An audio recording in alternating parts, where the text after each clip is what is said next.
Yeah.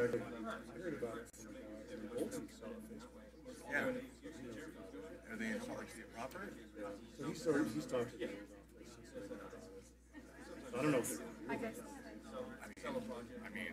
I know what I'm going to do about it, but I'm not.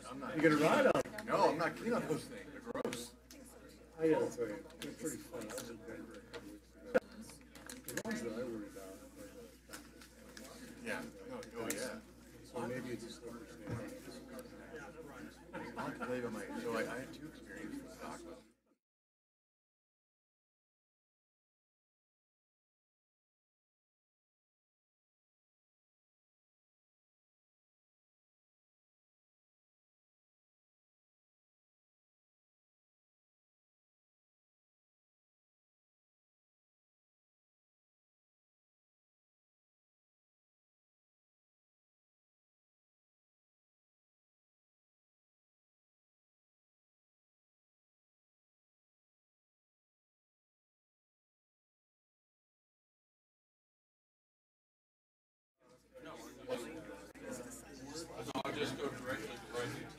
Ladies and gentlemen, we'll call to order the regular meeting of the Board of Trustees of the Utah Transit Authority. Thank you for joining us. Thanks to our board for attending. Nice to see you all.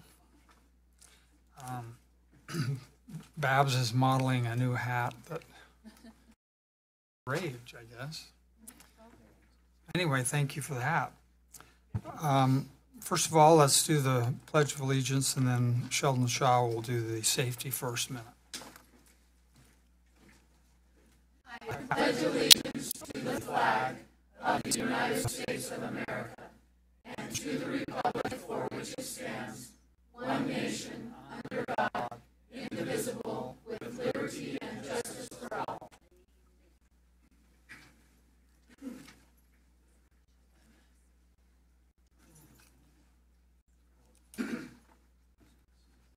Test. Mr. Chairman, trustees, thanks for the opportunity. Appreciate that we still maintain safety as how we start off our meetings. Our safety poster for this month, for June, is safety belts, save lives, fasten yours. Can we turn his volume up? Okay, stand a little closer. Yeah. Apologize for that. So our safety poster for this month, for the month of June, is safety belts, save lives, fasten yours. And just a couple of statistics drive that home. Just under 80% of us wear our seatbelts every day, but just under 50% of all fatalities are from folks who are not wearing their seatbelts. And so that really drives home the importance of putting your seatbelt on and making sure your loved ones have theirs on too. Thanks. Thanks to you. It's a no-brainer.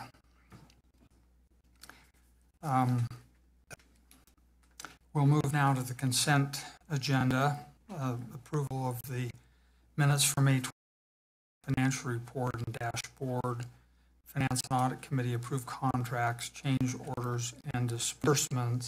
All of these have been reviewed by staff and by committees. And so unless any member of the board would like to break it out. Mr. Chair, having read those items on our packet, I move to approve the consent agenda. Second. I have a motion and a second to approve the consent agenda. Any discussion? All in favor, aye. Aye. Aye. Opposed, no. Motion carries unanimously. Thank you. General comment period, Bob. Thank you, Mr. Chair. I have two comment cards today. Claudia Johnson.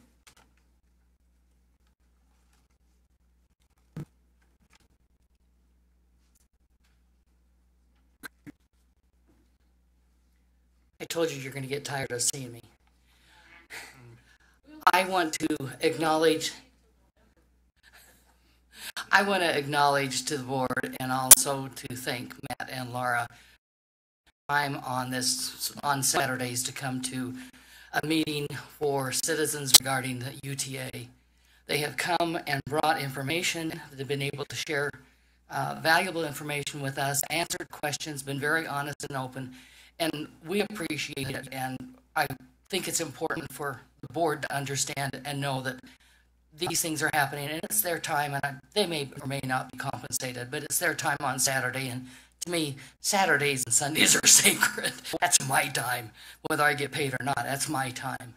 But I wanted to make sure that you were aware of that this is what's happening, and I do appreciate the work that these guys do. Well, Anyway. good. I hope we're working with you and trying to make you happy. And like I said, it's been a good conversation. It's been very open. Ask questions. They ask questions of us, and it's been able to maybe eliminate the frustration that many times is there by lack of communication. And thank you. Thank you. The second card is George Chapman.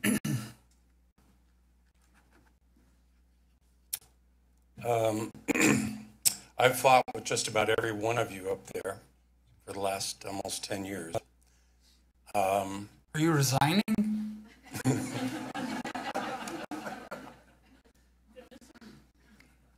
No, I'm not resigning or leaving, but there's one person up there that is leaving, and that's Rebecca. Rebecca's always taken my requests and delivered on them, and I feel really bad that she's leaving. So I just want to say thank you to Rebecca very publicly, because you never refused a request, and you make UTA look good. So thank you very much.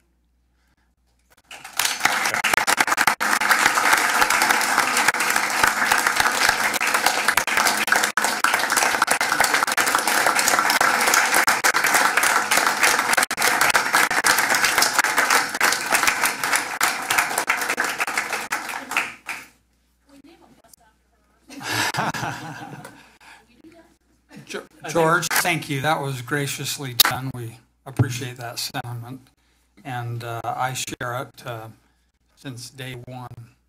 Rebecca's been kind of my tutor and my mother, and we've just enjoyed it so much. We were going to recognize her later in the meeting, but you've anticipated the wish and set the table so nicely, George, that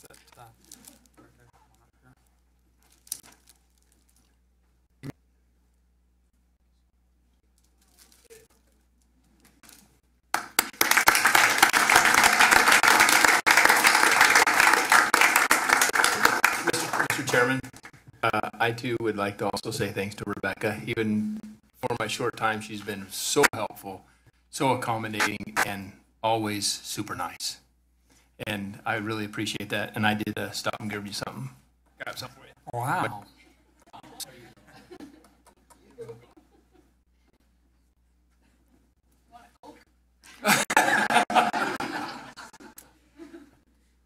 Well, you can make nice comments, but you can't pretend to bring chocolates.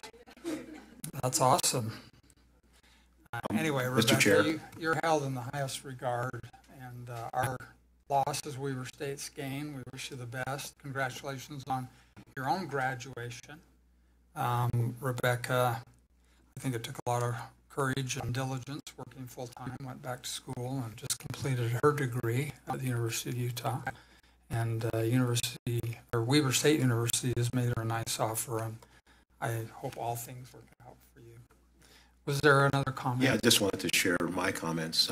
I've had the pleasure and the honor of working with Rebecca since she took over. Was it Eileen that she took over from? And she has been an awesome support for the board. Has been an awesome support for me as a member of the board. Kept us, for the most part, she's herding cats, so she's kept us mostly online where we needed to be. A couple of conferences we've attended. The one that I believe was in Austin that we went down to, and there was the piece on the board member, and then there was a piece that was on board support, and we both attended that conference. And she kept me out of trouble, so I just want to say that. I remember that. So in any case, I just want to let her know how much I really, truly appreciate all that she has done, not just the support of the board, but just her friendship. It's been genuine and authentic. Thank you. All right. She says we're done with the funeral speeches.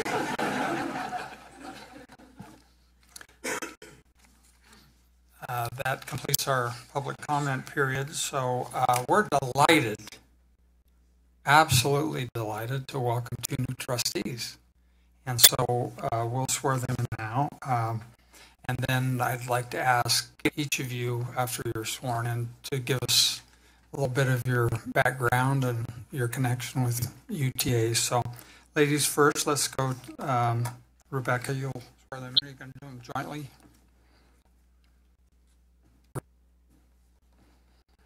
This is Melissa Johnson and Andrew Jackson.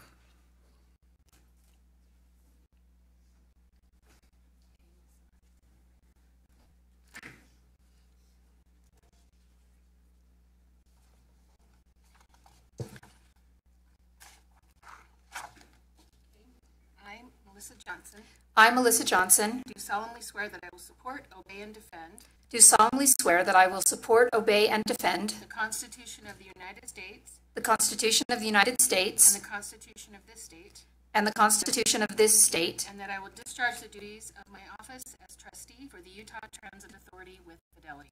and that I will discharge the duties of my office as trustee for the Utah Transit Authority with fidelity. Congratulations. Thank you.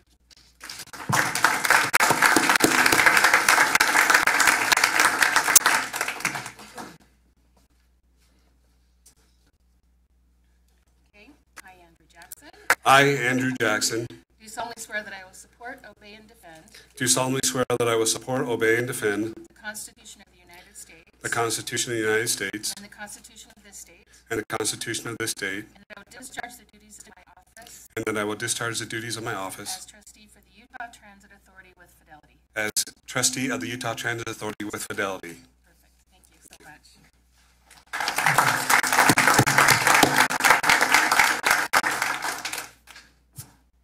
Melissa, why don't you just give us a little bit of your background? I'm Melissa Johnson. My public service began about 17, 18 years ago. For a while, I served as a member of the City of West Jordan's City Council. And after my term, I ran for mayor and was elected by my city to serve as mayor. I served one term and decided that was enough. I learned more about the great people who serve in our community, in our state, in agencies such as this during my tenure as mayor, and I learned what wonderful people we have in the state of Utah. For family reasons, I couldn't continue, so I currently am employed at the University of Utah. I'm the Director of Commuter Services, which is transit, parking. I'm a certified parking professional as well as a certified community transit manager. And I spend most of my time dealing with the almost 200 employees in operating the transit agency that we run from the University of Utah, as well as all of the parking. It has been my pleasure to be appointed by my community to serve as a trustee, and I take this responsibility very seriously, even though it's a short term. I'm excited to help with the transition from what UTA was to what it will be. And I know there are great things in the future. The transit agency has done an amazing job so far, and I know will continue to do amazing things for the state. I thank you for the opportunity to serve with you, and it's something I'm looking forward to. Welcome.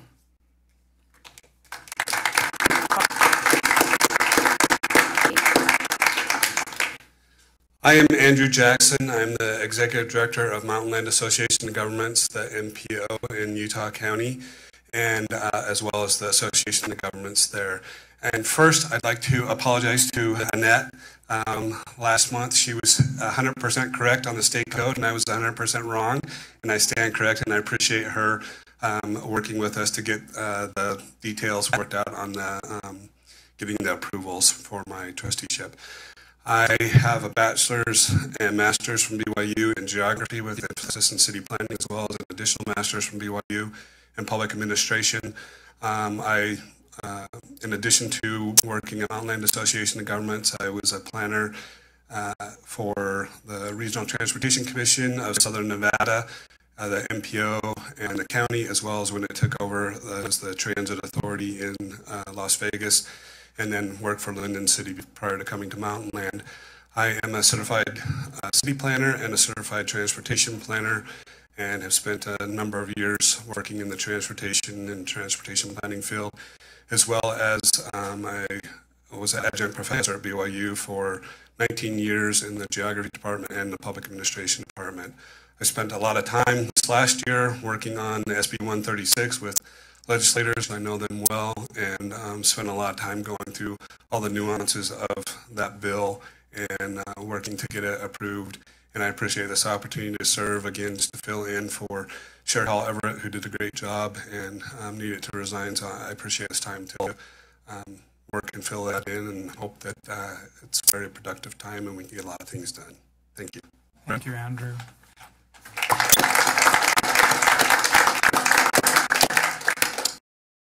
Have two dedicated board members and also professional expertise. That's really exciting that you bring that background. So welcome. You'll find it a really good group and a great staff. Let's go to the committee updates. I failed to recognize that Commissioner Milburn is on the phone, attending by phone. And Brett, can you hear us? Yes, I can. Thank you. I neglected Steve's report, so let's do Steve and then we'll get back to you. I'm sorry. Great. Thank you, Mr. Chairman. We've sent out my report for June. Just want to highlight a couple of items. We had the Warriors over the Wasatch Air Show over the weekend. For the second time, I believe we ran frontrunner service on Sunday. I think we had over 14,000 bus trips over the weekend to that event. We're waiting to get the final numbers on that, but received several emails, positive comments from the public about how convenient it was to take frontrunner and then transfer to the bus. Buses was waiting for them to take them to the base and get them back. So that was a great success for us. I spent the last 2 days with Matt Sybil and Trustee Molesky in Washington, D.C., meeting with staffers of our delegation and the Federal Transit Administration, talking about the Ogden BRT project and some upcoming grant opportunities that we're going to go after some funding for our Depot District Service Center. Trustee Molesky should get the award for the Ironman Month. Really, he's a trooper, and he's in the running for the year. I think he can testify that it was not anything like a junket. We worked pretty hard from 8, 9 in the morning till after 5 at night, and met a lot of great people. It was great to have him there, showing the support from the board as well as a Weber County resident for that project. I'd like to turn some time over to Jeff Lamora to introduce our award-winning rail team that was recognized first place in the country at the American Public Transportation Association conference in Denver a few weeks ago. Jeff. Thank you, Steve. Thank you, trustees, Mr. Chairman, trustees. So this is our rail rodeo team 2 weeks ago in the Denver APTA International Rail Rodeo Competition. This team finished first overall in the team competition. They finished third in the maintenance competition and third in the operations competition, and those combined scores earned them first place overall team. So unfortunately, 2 of our members couldn't be here. Operator Curtis Turley and electromechanic Jody Fairborn, but the rest of our team is here. This is Sharon Jitsini. He's our manager of sustainability. Logan Packer, he's an operator on the team. Logan's been on the team for 4 straight years now. Each of these individuals earned their way to the competition, to the international competition, by having a local competition and winning the local competition. Ryan Gardner, he's an electromechanic. Chris Peterson, he's an electromechanic. Lucas Ewing, he's our assistant manager of operations. He was our coach for the team. Teresa Jessen, she's a manager of maintenance. Kim Felstead, she's our manager of operations. Brian Romrell, he's our manager of planning, performance, and projects. And Brian Sawyer, he's our manager of technical services. And Brian deserves a ton of credit, Sawyer, for organizing the local competition, the time he spent putting in for the local competition. It's been a great competition the last 4 years. He's also a member of the International Rail Rodeo Committee, so he spends a lot of his own time helping plan the international competition as well with the rest of the committees. So thank you for the opportunity to recognize these folks, and congratulations to all of them.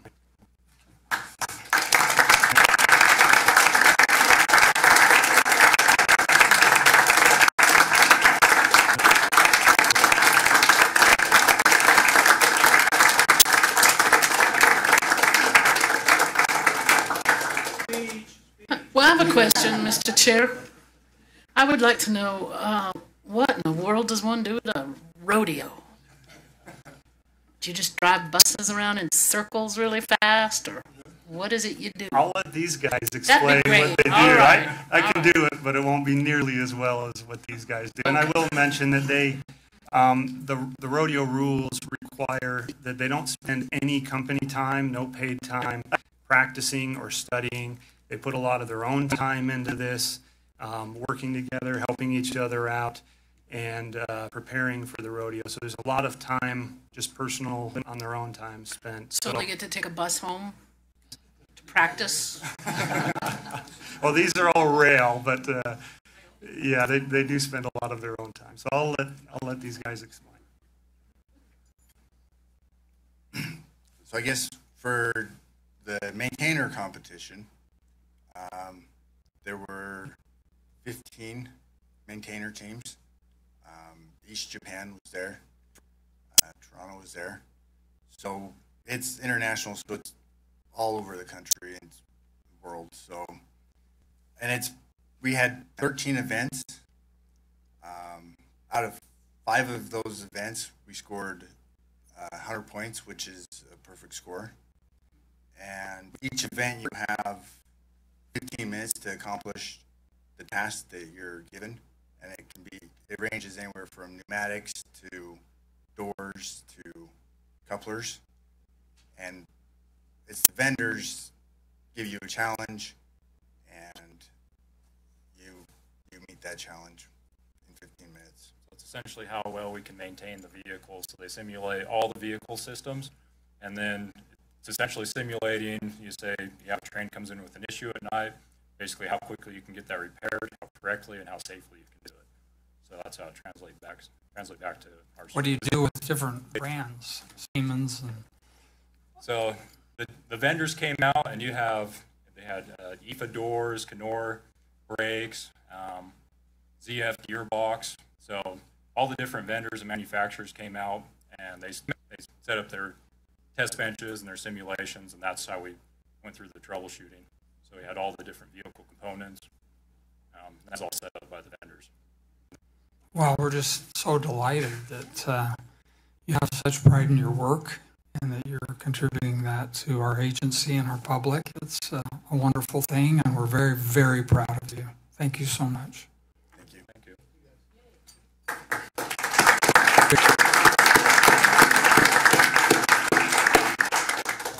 So I'm going to have, he's going to explain a little about the operating event. And I want to put a shout out real quick about, so I'm on the APTA International Committee, and we take, so 18 teams competed this year in the operations course, and you can imagine, so these are all trains from different agencies around the country, and East Japan also participated the last 3 times. And you can imagine we're going to take a group of individuals and in 2 days train them how to operate a train, somebody else's train, safely, and actually put them out online, and they're going to operate this train and go through its paces in a competition. Such things as calling out their stops or their signals, or there's implicated things that they have to actually accomplish during that time.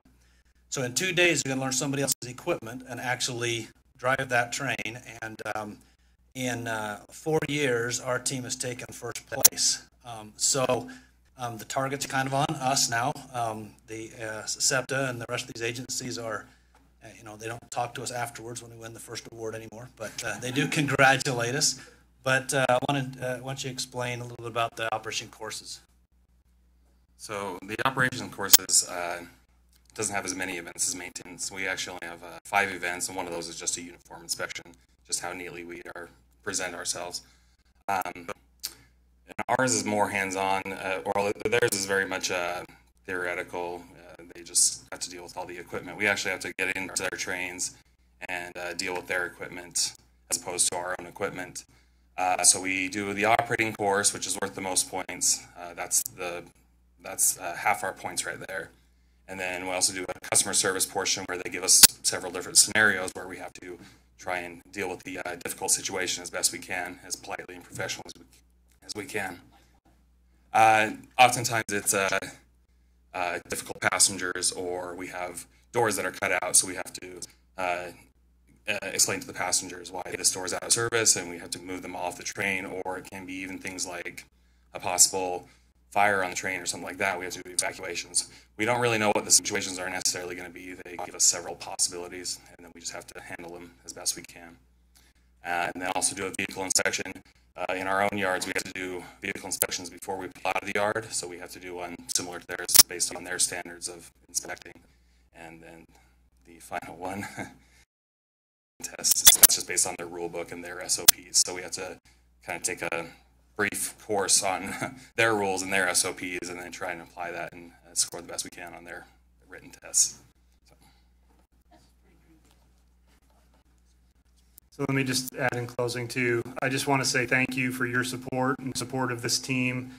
We've sent the team the last 4 years. We hope to send the team next year. It's in Toronto, Canada in June of next year. And we couldn't do it without your support and Steve's support and everybody up here. So thank you very much. Thank you.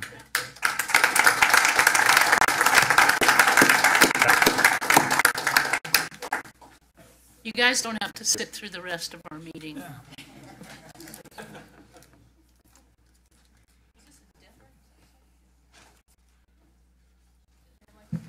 That's my report. Thanks. Thank you, Steve. That's really thrilling about our team. That's a bright spot, no question. Okay, Commissioner Milburn, if you're still with us, I apologize, but we're now on to item 8, committee, stakeholder and planning committee update, and we have the MOU and Ogden Weber, and then other issues there. Great. Thank you, Mr. Chair. As you recall, our last meeting, we did have this item on the agenda, but there were some things that came up that we wanted to make sure all our I's were dotted and T's were crossed. But before you today, you have Resolution 2018-6-1, which is the Ogden Weber State University MOU. And this is, it was alluded to by Steve Meyer a few minutes ago that he and Trustee Molesky have been back seeking funds, but this is moving this project forward. This is next step in outlining the parameters of the agreement with Weber State. And I'm going to turn the time over to Mary Delorado to go through the details. Thank you. I'm Mary Delorado, the Director of Capital Projects here at UTA, and I'm going to talk a little bit about the details of the MOU for the Ogden Weber State Transit Project. Here's a list of all our project partners, and I think several of them are here today. Maybe raise your hands. Great. So we got some good representation here. And these are also the folks who are all going to be entering into the MOU with us. So the purpose of the project is to improve transit choices from our Frontrunner station in Ogden through downtown Ogden City, and then through the Weber State University and to McKay Hospital. It will also help revitalize economic development along the corridors, hopefully reduce traffic congestion and improve air quality. So The last year, the Wasatch Front and UTA Board both adopted the locally preferred alternative that was recommended by the TAC. And then you can see it here. It shows starting at the Front Runner Station, going down 23rd Street and then over to 25th Street. And then as it comes down Harrison Boulevard, it'll be primarily in a dedicated right-of-way. Then it'll enter the Weber State campus, again in a dedicated right-of-way, go right past the Student Union and the Event Center, and then it'll end at McKay Hospital. It'll be 10-minute service in the peak period and 15, I believe, the rest of the day. What's the trip time from the Intermodal Center to Weber State? Eddie, you know that, Eddie? Sorry. 18 minutes. So it'll 18 minutes? Yeah. So somebody rides Front Runner, gets off, make a good connection. Right. That's pretty tight. That's good. Yeah, it'll be good. It'll take over the 603 now, which has more frequent stops and is a little bit slower. So, oops, sorry. Is it a 6, Eddie? Sorry. 6, yeah, 5.5 miles. Yeah, sorry, should have known that. So we're expecting ridership on opening day to be about 3,300 new riders, or riders plus 3,000 new riders from the university shuttle. So we're going to be taking over the shuttle service that the university now has. Capital cost is estimated at $79 million.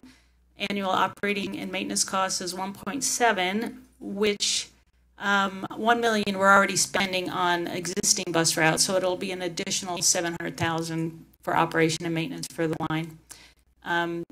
We are estimating an economic development potential of about 550 million along the corridor, and we're going to be requesting 65% of the funds from federal grants, and then that'll be about a little under 50 million from the feds, and then another 25 million in local funding, which is detailed in the MOU.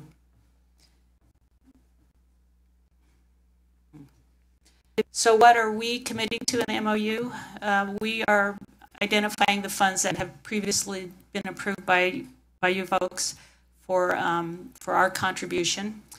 Then we're also going to be committing to work with our partners to help implement land use changes to support TOD along the corridors. Right now, we have drafted the environmental assessment and submitted that to FTA, so we will work with them to get the environmental assessment finalized. And we're also preparing a draft letter right now, or we've drafted a letter to enter project development. And that's the first stage of first step you need to do in order to get a small starts grant from FTA. We're also going to be procuring the designer and overseeing the project design. We will prepare the application for the federal small starts funding. And then we're also going to identify along the corridor any easements, any dedicated right-of-way along the corridor. We could identify what the fair market value of that is and use it as a local match towards our share of the project. We'll enter into public way use agreements with all the partners where we're having our dedicated right-of-way. We'll hire the construction contractor, oversee the contractor, and finance the project, and then we'll also operate and maintain it once it's constructed. So here's the project schedule, which shows we have submitted the EA to FTA, the draft. We hope to get the project development request submitted early next month. Once we have been approved to enter project development, we can submit our application for small starts or start submitting it. And once the environmental document is approved, we can start purchasing right-of-way and doing long lead items. We hope to have construction started in 2020 and completed in early 2022, I believe. So here's the project budget, how we expect the funding to play out. It's identified in the MOU. It shows $79 million for the project and how much we already have $6 million committed for CMAQ funds, and you could just see the whole list of who's contributing how much.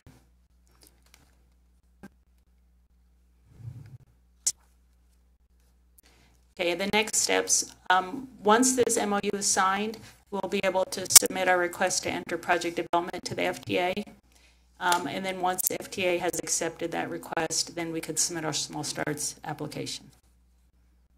So any questions? Mary, I'm just curious on the, you mentioned in the earlier point was that you're taking over the shuttle for Weber State. Is that what Yes. you're, what's the additional cost, operating cost of doing that? I don't think there's additional because we would be running it anyway. You know, we'd be running through the campus. We may try to do, instead of the 10-minute headways within the campus, we may do like interject another one and do 5-minute headways. So there may be a little additional cost for that. But right now, as we would be riding through the campus anyway. So. Okay. Are they participating in any way? Yeah, they are partners. They're contributing the land for us and maybe for an intermodal center on campus if we need that in the future. Okay. All right. Thank you. Okay. Andrew. I understand that this is just for the EIS and the design and everything to get ready for the grant proposal. You got $5 million here. What if there's an overrun? You've got the CMAQ identified, you've got some other funding identified. If it's going to cost more than that to get the design up and going, a couple $1 million more, the environmental ends up being that, where is that additional funding coming from? Do you have some type of a contingency in here? Or do you have a backup plan where the county's going to pay for that, or UTA? Well, the MOU just identifies that we'd work together to try to identify additional funding.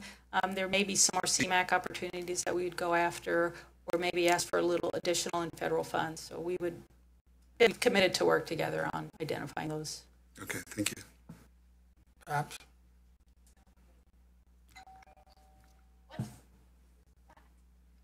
You're calling. One last question on the, and you mentioned there was a $550 million economic development or benefit. What is that time frame? What is the expected time frame for that? Well, I think it's once the project is built, and it'll mostly be along Harrison Boulevard. I think they believe where the dedicated right-of-way is, and so once the stations start being identified and finalized, I think that's when it would start. I don't know the details of that. Sorry, Charles. Okay. Mr. Chairman, you have a question, Trustee Cragen? Oh, because I was going to say I'd really like to make the motion on this one here. Well, I agree, but I'd like to know your feelings about the project. Toby, you've been a player here. Oh, I think the project is going to help out tremendously, not only delivering students from the Intermodal Center to Weber State, but it's also going to get the people in Ogden, 23rd, 25th Street, to the college and or to the hospital and to employment opportunities in South Ogden a whole lot faster with a whole lot more convenience. And it's also, Ogden City is also committed to looking and redoing the land use. The city council and the mayor have done a great job on that. So around 25th, I think there's a couple spots on 25th up on Harrison and 32nd. There's going to be some tremendous building and build out opportunities there that I think are going to be great for the county. And so from a county standpoint, I think it's going to be huge. It's going to be a big economic benefit to the county. The other thing is that in the winter, just like most of the Wasatch Front, Ogden and Weber County especially are unattainment areas for air pollution. And so because of the inversion, so this hopefully will have a significant impact on that as well. Okay, we're going to take some comment and let Brett close, and then you'll make a motion. Sure. How many stops are going to be identified in this 5.5 miles? Do you know how many yet?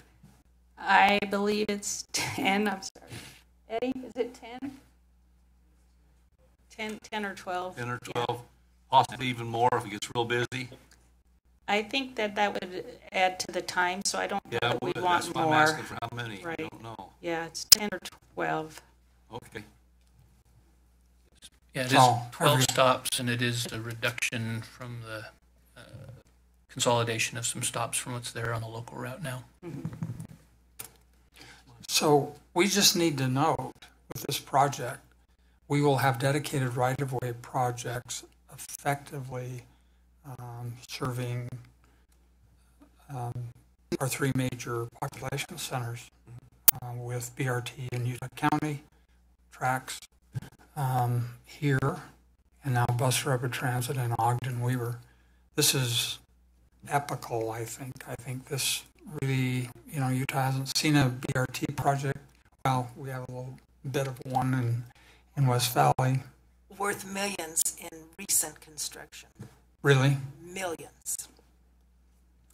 Well, it's just, I think, a real milestone for the agency. Nisha, you got a comment? That's my comment. Oh, well, there are those beautiful hotels and office buildings and retail. And city buildings. Yeah. Medical. Really galvanized that city center, hasn't it? Okay. We have some public comment. Yes, I have 3 public comment cards. Mr. George Chapman. Thank you, Mary.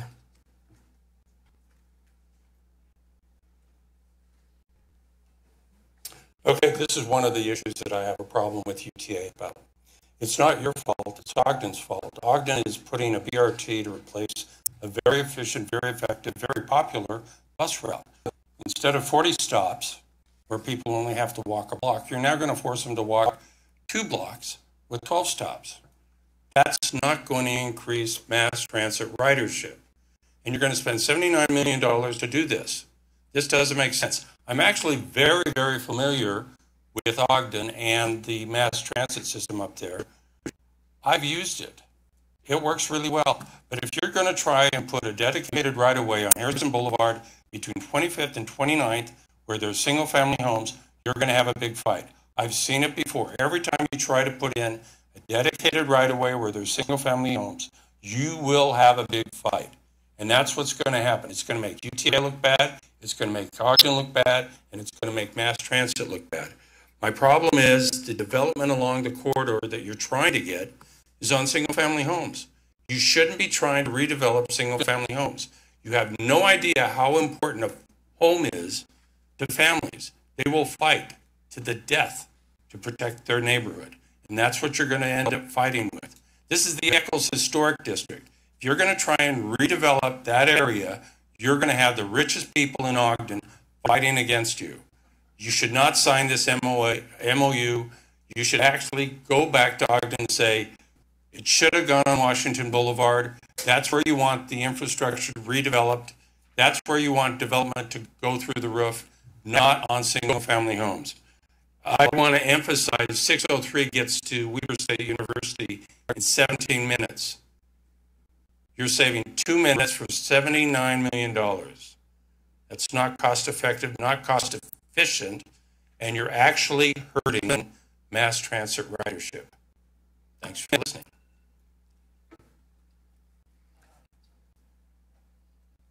The next commenter is Kelly New. Hi, I work for Wasatch Front Regional Council, and we just wanted to express our support for the project as a project partner. This project has been on our long-range plan for 10 plus or minus years, and it's gone through multiple studies and iterations. We've also committed $6 million in CMAQ and STP funds for this project, and feel that it's a good example of interagency collaboration, as well as the Ogden Onboard Study, which is a grant from FTA looking at land use visioning along the corridor, is a good example of integrating land use and transportation to make a viable transportation project. And with state funding coming to us for transit projects, we feel that this would be a good applicant for state funds to bridge that final gap in funding. What do you think the advantages are of this system? I think the presence of the transit service along the corridor is good, and as well as the seamless integration from the front running stop to campus. There will be a slight alignment change from the existing service through the Weber State campus that I think will help to create a good presence of the service for students and make it more of a placemaking sort of attribute. Wasn't there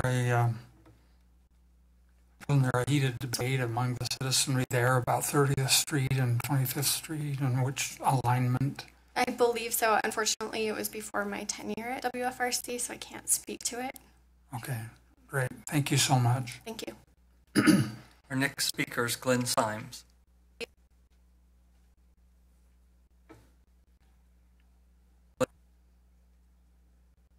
Well, thank you, Mr. Chair and members of the board. I appreciate the opportunity to address you and express our support. As Mr. Miles mentioned, my name is Glenn Symes. I have the pleasure of serving the Ogden City Council right now as their Deputy Director. As has been mentioned, this project, this really is a milestone. This has been going on for a very, very long time, and it's exciting to get to this point. There's a lot of energy behind this project in Ogden. If you haven't spent much time in Ogden lately, I would encourage you to come up there. There's some great, great things happening in that city. It's a fantastic place to be. And this project is only going to make it better. To connect Ogden and downtown and Weber State and McCady Hospital to this larger transportation network is a fantastic opportunity to broaden the network and allow people to get around the Wasatch Front. As far as the development, this is going to be a great catalyst for development in some of these the neighborhoods of ours. As was mentioned, we've got the Ogden onboard study happening right now. It is identifying nodes that are ripe for development. Our land use patterns, we know we need to change those, and we're hoping that this study helps us to know where best to do that so that we can get the best bang for our buck in Ogden. So again, thank you, and Ogden City is very much supportive of this. Thank you. Well, thank you. We'll now go to... Mr. Chair, if I could? Yeah. A quick comment, just for clarification for the board members. I believe that the dedicated right-of-way starts about 32nd Street heading south. Isn't that right, Steve? So from 25th to 29th, there won't be any taking of homes. There'll be some widening of bus pullouts along 25th Street, and I believe in 23rd, and then the improvements that go along with that for wheelchair access. And Eddie and his team and the engineers are working diligently to improve those stations and put them strategically so they're the best accessible for the citizenry in that regard. But that dedicated route starts, I think, from 32nd heading south up and through Weber State. So are they in traffic downtown? So the only dedicated right-of-way is 32nd? Harrison, that section of Harrison, and then the dedicated lanes through campus. Yeah. He's building a new dedicated busway through campus. Great. Okay, thank you. Brett? Yes, appreciate the presentation and the comments and that were expressed. Maybe I might have just one quick question for Mary or anybody else. In regards to Mr. Chapman's question, and this is more in a general nature, has there been any kind of engagement with the community at large and or input or concerns raised up to this point in time?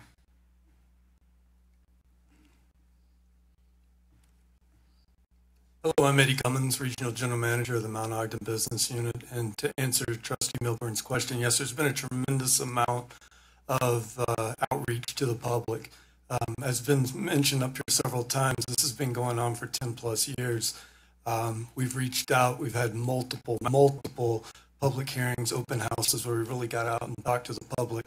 There was a lot of talk about going up 30th Street. Those were the two corridors that we were looking at.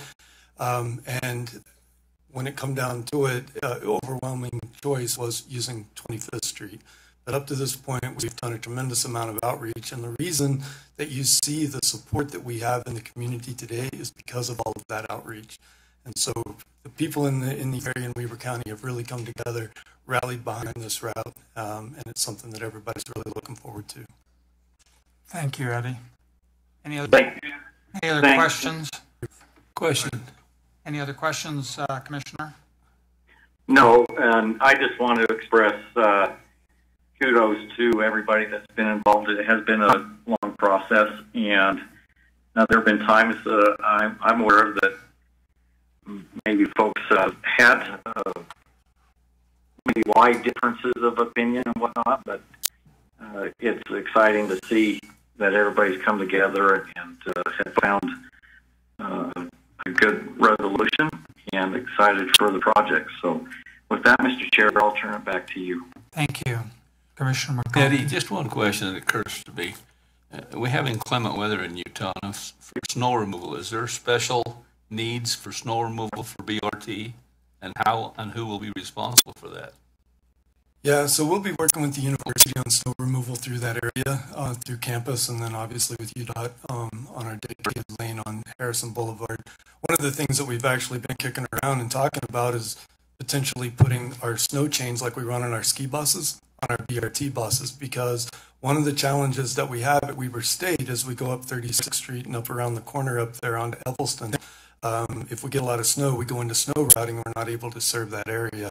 So I think as we've been talking about it kind of in this preliminary stage, is if we had snow chains similar to the way our ski buses are outfitted, we'd basically be unstoppable through that area. Well, that was another part of my question, was those BRT pieces of equipment are fairly big. How do they handle themselves on slick roads? Right. So what we're looking at with our project, we're not necessarily looking at articulated buses at this point. Oh, okay. So we're thinking that 40-foot buses running 10-minute service, we're going to be able to serve the population that we need to do based on the modeling we've done to this point. Now, I think as ridership in that corridor continues to grow, as we look out at replacement buses in 12 to 14 years, then potentially we'd be looking at articulated buses on the next bus buy after the initial. Thanks, Eddie. I had that same thought, Danny. Why do we have articulated buses in Provo and not Weber? I thought that was the future, that we were, attempting to get more people to ride, and these buses were the much better option. Mm-hmm. So I think you can look at it from multiple ways. The way that I look at things is right sizing the vehicle to do the job. And as if we've looked at the ridership, looking at the numbers, looking at the frequency, putting all that together, and then looking at what we expect, how we expect the ridership to go over the years, I think that the 40-foot bus is the right thing to do at this point in time. Now, as we continue to move forward, obviously we could change and start to rethink that. But at this point in the planning process, we're thinking 40-foot bus. And just to kind of jump on that a little bit, as Mary was talking about, the one area that we see that we will have significant ridership will be from the D Event Center over to the university. That's a huge number. And so what we've talked about is running an additional bus that would only run that segment. So it would run in the BRT lane, it'd be a BRT bus, but it would only run from the D Event Center over to the university, about to come back. And so that would enhance our capacity through that area where it's needed. And continue to avoid a lot of parking, right? Which, Melissa, which is what we've been able to do. It'd be interesting to know how much avoided parking the University of Utah has. Has that ever been calculated? It's kind of an ongoing number, and it changes from year to year. As we kind of hit a plateau with TRAX ridership, we realized when you've got a population of maybe 60,000 people plus coming to the university every day, and we have 24,000 parking spaces. Some of it's going to be turnover, some of it, and we're not even talking about the patients coming to the hospitals. Some of it is going to end up being impossible without good public transportation options. We have 8,000-9,000 people coming every day using public transportation to the university. It makes it so we don't need to build parking garages. We don't have the congestion. We have better air quality. All of these things, as we push greater use of public transportation, it has other positive effects. And what we find is more than 70% of our students will at least occasionally ride public transportation, and about 50% of them ride regularly. Wow. So you take those same numbers and apply it to Weber. I don't know what their numbers are currently, but it's been a very good addition to the University of Utah's overall transportation plan. You'd have decks, right? You'd have structures all over campus. What they're doing now is being able to expand buildings. They're being able to serve more students, do more research, because there are good public transportation options. Thank you. Great. Andrew? Just, it's kind of a clarifying question in relation to Mr. Chapman's comment. This MOU is just for the environmental assessment, some of the design work, et cetera. This isn't construction, right? So we're still going to have, it says, public hearings and meetings and all that. So we should move forward with this in order to move in that direction, but it's not final. We're building it. This is the final funding, correct? You're absolutely correct. Perfect. Thank you. So if is still on the table. I mean, probably not, but all things are open depending on public comment, right? Mm-hmm. Okay, I think we're there. So Toby. Mr. Chairman, I'd like to move that we approve Resolution 2018-6-1 for the Ogden Weber State University MOU. Thank you. We've had public comment. Did you say something? Charles? Oh, you second it? I second it. All right. So we've had discussion, any more discussion? And I'll call for the vote, and it's roll call vote. Whoop. Having the first bus rapid transit go through my city and the city of Magna as well as South Salt Lake, I am delighted to see that anybody gets it.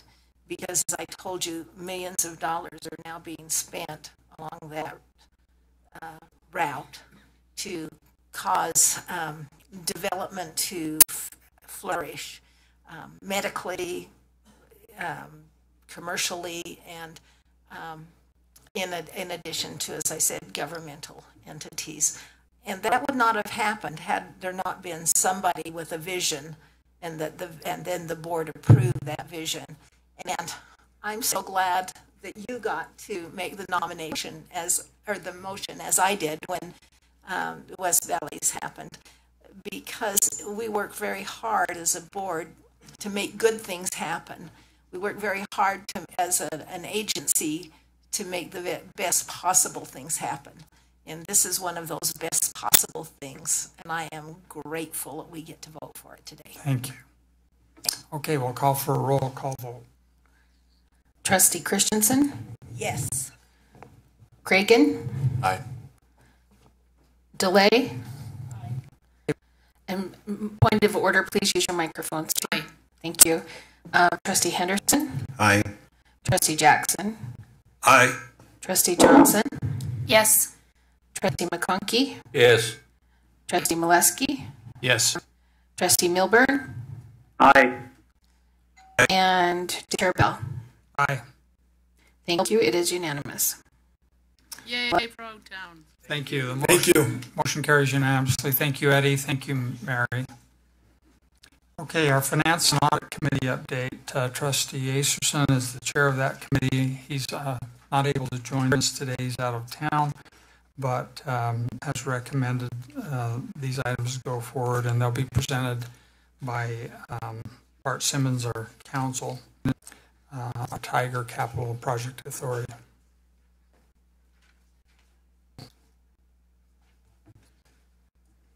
Thank you, Mr. Chair. As indicated, my name is Bart Simmons. I'm Senior Contracts Counsel for UTA. And one of my roles is to provide legal support to our capital projects, including our Tiger project. This is a project we've discussed most recently at the May board meeting. Let me reset it a little bit because I think it's important to understanding the resolution before you. So several years ago, UTA sponsored a study of first mile, last mile connection projects. These are projects that improve customer access to UTA's transportation system, primarily the tracks and front runner systems. This was a study that involved UDOT, the Metropolitan Planning Organizations for our service district, and several counties, cities, and towns. In early 2016, UTA, together with its local partners, jointly submitted a grant application seeking FTA discretionary grant funds to fund as many of these first mile, last mile projects as possible. Earlier this year, UTA was awarded a $20 million Tiger grant for a program of 90 projects, which we collectively refer to as the Tiger Project. Now, about 2/3 of these projects are, by number, are low-dollar UTA-sponsored station amenity projects, things like bus stops and bike repair stands and things like that. The remaining third of these involve county, city, and town-sponsored projects. These are things like trails, sidewalk improvements, bike lanes. They're things that are important to us, important to getting our customers to our facilities, but they're outside of our footprint, and they're things that, but for the nexus of this federal grant, we wouldn't be in the process of building. So what the resolution that is before you today is talking about is a subset of these locally sponsored projects. Now, with respect to these projects, UTA's role is a little bit different than what it normally is. We're really more of a pass-through for federal grant funds and a design and construction agent. And UTA's obligations with regard to these matters are set forth in agreements that we've executed with each of our local partners. And these agreements provide a budget that allocates a certain amount of grant funds to each of these projects, and it requires the local partner to pay the local match that corresponds to those federal grants. And the payment of that local match is a condition to UTA moving forward with design and construction of each project. Now, these agreements provide that if the local project comes in over budget, the local partner has to either come up with additional funds to meet the overruns, or needs to value engineer the project to a point where we can get a lump sum that's within the established budget. So what capital budget perspective is that our budget for the Tiger project shows an inflow of Tiger grant funds, an inflow of corresponding local match funds, and then an equivalent outflow of funding to the contractors that are building these projects. So another thing that's important to understand for this resolution is the nature of the construction contract. In April of this year, UTA entered a construction contract with Granite Construction. When we procured that, we had a couple of challenges that were related to the timing of the 90 projects. These are being built over a 5-year period. We've got about 10 locally funded projects that were pretty well designed by our partners before we got our grant.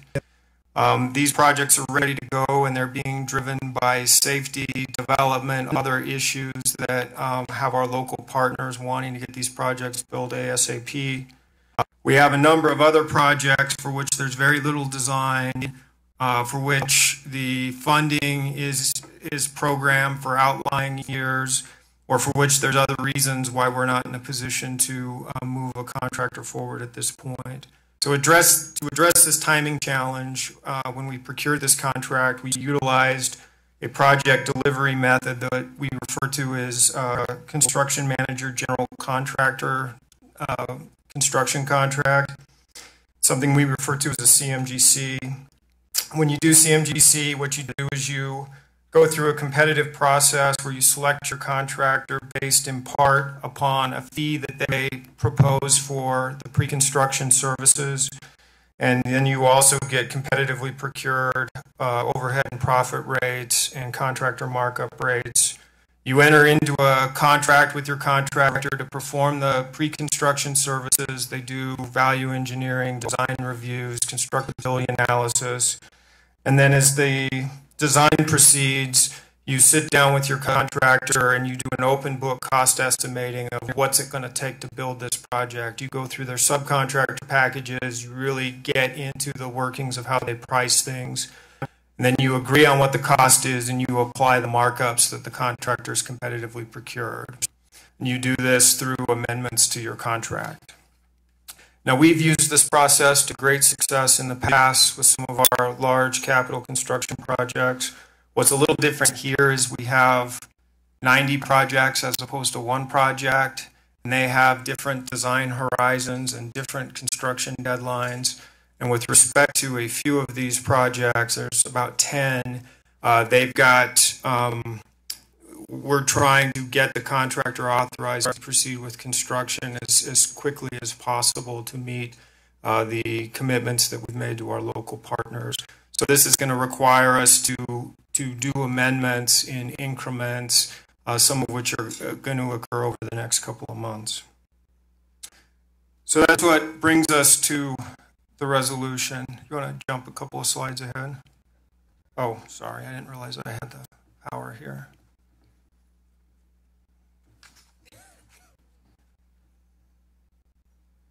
Do I not have the power? Okay, there we go. So, pursuant to the resolution, the contracting authority resolution that was passed in last May, or passed in the last board meeting, these contract amendments probably fall within the definition of change orders. They're not a true change order, but the way that we've defined it in the resolution, they probably are. It's also likely that based on the fact that we have about a $280,000 initial contract value for pre-construction services, some of these are going to exceed 15% of that amount, at least early on. But the board resolution 509, the one that was approved last month, allows the board to establish a separate process for contract expenses and change orders for major capital projects. And by virtue of the resolution that you have in front of you, we're asking you to exercise this authority and delegate to the executive director the power to execute phase 2 amendments under the granite construction contract for the remainder of the 2018 budget cycle. We think there's some compelling reasons to do that here. Primarily, when you think of a change order, you think of it in the context of you have one expenditure expectation at the outset of a contract, and then you have what we technically refer to as a whoops event, where you have to add value to that initial expectation of contract value. Here, based on the CMGC method, we're talking about expenditures that we've contemplated in the approved 2018 budget, including the capital line item for the Tiger project. And not only have we contemplated these expenditures, but we're talking about an inflow of federal grant funds and local match contributions and a corresponding outflow. So the phase 2 amendments are essentially cash neutral from a budget perspective. And so for that reason, the amendments are not only contemplated by the budget, but they're also anticipated to, not incur additional costs to UTA from a budget perspective. We've put controls in that resolution to ensure that that's the case. So for that reason, we are asking for your approval of the resolution before you. Thank you, Bart. Is there public comment? No public comment. Okay. Questions of the board? All right, then I'll take a motion. So moved. I have a motion to approve Resolution 2018-6-2. And a second. Tiger Capital Project Authority. Okay, the second, Charles, you're reliable on that. Thank you. We've asked for public comment. We'll now call, we've had a motion, we'll call the roll call vote. Trustee Cragen? Aye. Trustee DeLay? Aye. Trustee Henderson? Yes. Trustee Jackson? Aye. Trustee Johnson? Yes. Trustee McConkey? Yes. Trustee Milburn? Aye. And Chair Bell? Aye. And Nisha Christensen? Yep. Thank you. Yes. Thank you so much. Thank you. The voting is unanimous and the motion carries. Thank you, Bart. Steve, present to us, please, the next resolution 03. Chairman, this is Resolution 2018-0603 regarding similar type approval authority for the Povo-Orem Transportation Improvement Project. That project's 85+% complete.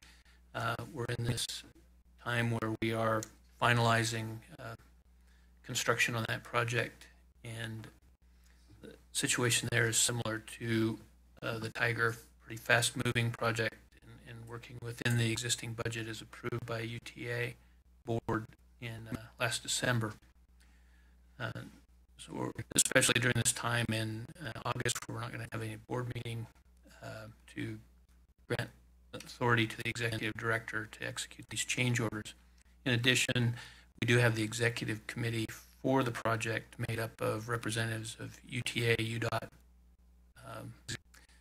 Mountain Land Association of Governments, Orem, Provo, and Utah County that do review all the change orders as well. So all those change orders are contingent upon that executive approval as documented in their memorandum of understanding or interlocal agreement. Okay. So staff is recommending this. Public comment, Bob. All right, then I'll call for a motion. Second, Andrew.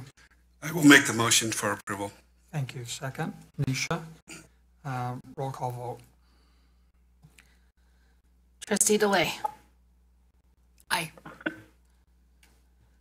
Henderson. Yes. Jackson. Yes. Johnson. Yes. McConkey. Yes. Milburn. Aye. Bell. Aye. Christensen. And Cragen. Aye. Okay, it is unanimous. Okay, the motion carries unanimously. Thank you. We'll go now to the next resolution, 04, right-of-way contract, Provo Orem trip. Paul. Thank you, Mr. Chair. Excuse me. I'm Paul Drake, the Senior Manager of Real Estate and TOD. I won't take too much of your time. This particular item before the board is a typical right-of-way acquisition for the Provo Orem BRT. As Steve just mentioned, we're wrapping up that project. In our department, we are working diligently to wrap up the acquisition of properties right of way where we've had to widen the road. This is one of those typical acquisitions. We are bringing it to the board, by the way, because it is above the threshold for the real estate contracts, and I'll get into more detail in just momentarily. This is context for where we're purchasing the property. This is in Orem on University Parkway between Main Street and 200 West, right in front of the Lowe's, which is the seller. You can see in the red there is a fee acquisition. That will be purchased, and then part of the negotiation of the contract is for a temporary construction easement, which is shown in green. As I said, the seller is Lowe's Home Centers. This is being used for right-of-way for the Provo Orem trip.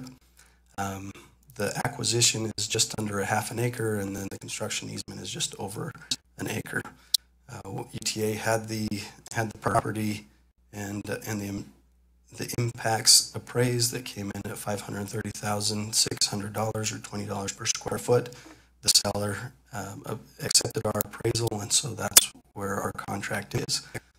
We're coming and asking for the board to approve the contract per those terms. Okay. Public comment? None? Call for a motion. I'm quite familiar with this project, and Chairman, I gladly make that motion. Thank you. Second? We'll do Alex this time. Okay. Any discussion? Roll call vote. Thank you, Paul. Please remember to turn on your microphones. Trustee Henderson. Yes. Trustee Jackson. Yes. Trustee Johnson. Yes. Trustee McConkey. Yes. Trustee Milburn. Aye. Trustee Bell. Aye. And Christensen. Yes. Trustee Christensen, thank you. Trustee Cragen. Aye. And Trustee DeLay. Aye. Thank you. It is unanimous. Motion carries unanimously. Thank you. We'll now go to next resolution 05, Steve Meyer. Chairman, this is a contract modification to an existing contract with Broadcast Microwave Services Data 911. This is a annual supplier contract for the computers that sit in our buses that give the operators information on route, activate their PA system, the automatic passenger control, the electronic fare collection, GPS, a lot of those systems. And this will purchase 70 computers, full systems, and 25 extra screens for a contract amount of $443,520. Okay. Thank you. Any public comment, Bob? All right. I'll call for a question. Isha? Move approval. Move approval, second. Charles? I'll second, but I have a question. We have a motion and a second. Discussion? I'm just curious, is this in addition to what we already have, or it's replacing the existing system? These are the existing systems. Oh, this is, yeah, okay. For our existing. It's for new buses. Okay. Yeah, some replacements of faulty units, but mostly new buses. Okay. Roll call vote. Trustee Jackson. Yes. Trustee Johnson. Yes.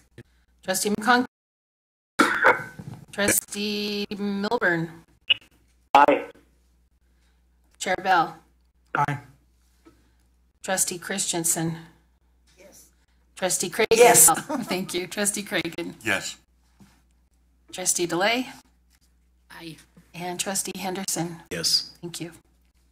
It's unanimous. Thank you. The motion carries unanimously. We'll go now to comprehensive annual financial report. Bob and Kennington and Christensen. Thank you very much, Chair. As you know, there's an annual requirement that our financial statements be audited, as well as our pension system. We've retained Kennington and Christensen to do that audit, and we're fortunate to have Steve Rowley here today to prepare and give his report.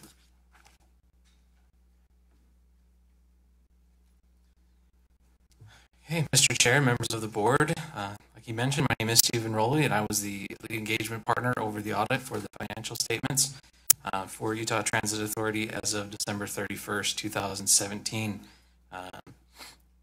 We appreciate the opportunity to be your auditors. It was a great experience this year. The staff were extremely professional and very timely in their providing of the information, and all information that we'd requested was provided to us. We were engaged to perform a financial audit, the objective of which is to express an opinion on whether the financial statements are fairly presented in all material respects in conformity with U.S. generally accepted accounting principles. Our opinion on those financial statements was unmodified, which means the financial statements are presented fairly in all material respects in conformity with the appropriate accounting practices and principles. In relation to fraud, we did perform limited procedures related to fraud. Those procedures did not indicate any fraud. However, as I stated, they were limited procedures and we give no assurance that fraud does not exist. Audit standards also require that I communicate to you certain items related to the audit. And those are specifically if there were any significant difficulties, of which there were none. I'm happy to report that. There were no uncorrected misstatements other than those that were believed to be trivial or not material. There were no disagreements with management, and there were no material corrected misstatements. And we are not aware of any management's consultation with other accountants in terms of shopping for a second opinion type thing. And that is in relation to the financial statements. Now, with the pension-related audit, basically the exact same information. We were engaged to perform an audit, and we provided the proper opinions. There is an unmodified opinion on the financial statements, and we did perform, again, limited procedures in relation to fraud on that pension audit. And as I mentioned before, we did not find anything in the pension plan section. However, those were limited, and there is no guarantee that there is not that fraud does not exist. Additionally, there were no issues with management. Everybody was extremely professional and timely in getting us information, and we really do appreciate the opportunity to have worked with UTA on this. So there are no footnotes or qualification, whatever. In terms of the financial statement audit, there was one finding, and you should have copies of that in the management letter. If you have any questions related to that, I can discuss that further. I didn't know that. Got a copy. Bob, what is that? Steve can probably talk to it a little bit better than I can, but it had to do with assets that were selected for being inventoried, and we had them misclassified within our accounting system. We had them in one classification instead of a different classification. In terms of depreciation? In terms of, in looking, this was part of the single audit, so we're testing compliance with the federal transit cluster, which is where the majority of the federal funds come in at. As part of that, we selected 40 items to be tested and that are labeled as equipment, rolling stock type equipment. And some of the equipment within there was misclassified, and so it wasn't properly tracked within the inventory system. And so some of them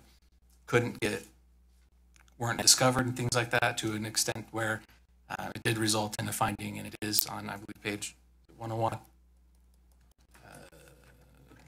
But this was a sampling, right? Correct. So it sounds like, Bob, we maybe ought to make a thoroughgoing effort to look at these generally. Certainly, we always have a requirement anytime there's a finding to address that finding. And Troy Bingham, the comptroller's here, and that's his primary duties to address that finding. Okay.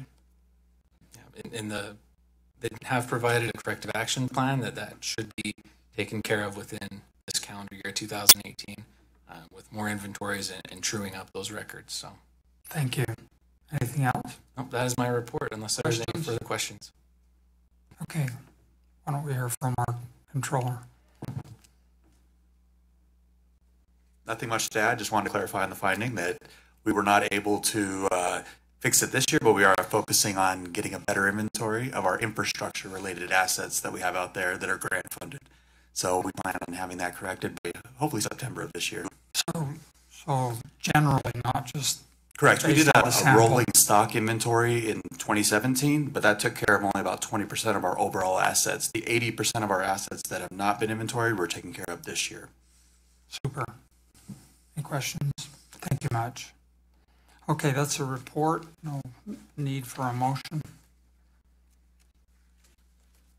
Moving on to Operation Customer Experience, Trustee Craig. Yes, meeting fairly quick, fairly effective. Thank you to Trustee DeLay for presiding over that meeting for me while I was out of town. And with that, I'll go to Nicole for the updates with regards to the upcoming 2 resolutions around Change Day. Thank you, Chair. Thank you, Board. I will first begin with the August Change Day. And if you have any questions, I have Andrew Gray here to help me. I am Nicole Bordeaux. I am the VP of External Affairs, and service planning falls under me. And so I will be presenting some of the service changes that will be looked at for the August Change Day, as well as the communications piece in our public hearing, and then also just the findings so that we can have a cohesive one person presenting all of this collaboration that we did over our August Change Day. So I will move forward. I've never used this, Rebecca, so let's hope I know what I'm doing. So August Change Day, our overview, we did 3 major changes that we looked at: routes 39, 41, routes 831, and Pleasant View. So looking at routes 39 and 41, our proposed changes in that area were really to better align with our TRAX Green Line, and that's just to make a better connection with downtown and the airport line. Moving on to the 31 Change Day, when we did some April changes with the 834 down in Utah County, we eliminated some student housing access, and so we heard some public feedback that this wasn't the best for the population down there. So our team got together and said, well, what can we do to align our services better? So we looked at reevaluating that service and did some changes for August, and we'll be looking at implementing a realignment with the 831 so that there is access to transit for our student housing. And again, as we're making changes for the BRT down in Provo and Orem, we're really looking at what changes need to be made so that our alignment, when the BRT comes on or UVX comes online, that this is all working together cohesively. What's important in that slide is that we didn't eliminate stops. We're really looking at alignment. So Pleasant View, we're suspending our service, and this is something we've been looking at for a while. We have limited service there, we have limited riders, and we've been working with FTA, we've been working with our stakeholders. Trustee Molesky's been out there with Eddie, with Steve, to really look at how we can best utilize our service up north and what we need to do as we suspend this service on Front Runner. And so we went out to the public doing our public assessment. So anytime we change major service, we do our public comment. And this is a slide just showing you when we held our public comments, what the feedback was, and how we received those, and what are the different avenues. What we like to show is that there's not just one way back to us and how we're doing our engagement.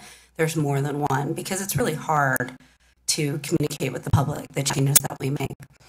On the 33, 35, and 35M, we heard feedback that our morning alignment wasn't going to work, and so we moved away from that and scheduled the adjustments to the evening service only, and then moved forward with the 39 and the 41. Yes, sir. I just was reviewing the last comment there. Yeah. So that's the basis feedback. Okay. On the UVX and the 831, again, this was prompted by hearing some feedback from our previous public comment on the 834, excuse me, and so we moved forward with our proposed service changes to proceed. But again, here's the different areas that we did our public comment, and different ways that we were able to receive comment as well. And then finally on Pleasant View, you can see the ways we did public comment. And again, I just want to reiterate that we did extensive stakeholder meetings in addition to this. We met with the city councils out there prior to just doing what's required of us with the public comment. So part of doing these major changes is to really look at what are the impacts to our low income and our minority populations. And really for the board today, it is for you to know that there impacts, what those impacts are, and if they follow within our guidelines. And that's what the analysis that Andrew and his group does.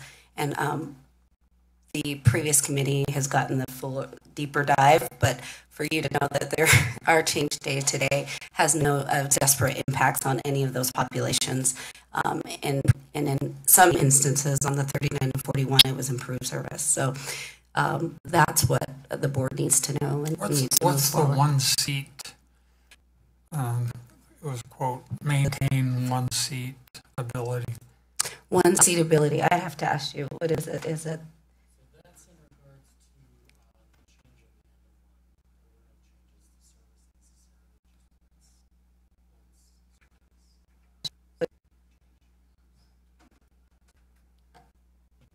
Did you hear that? Want him to? Yeah, I don't think they can hear you without the mic.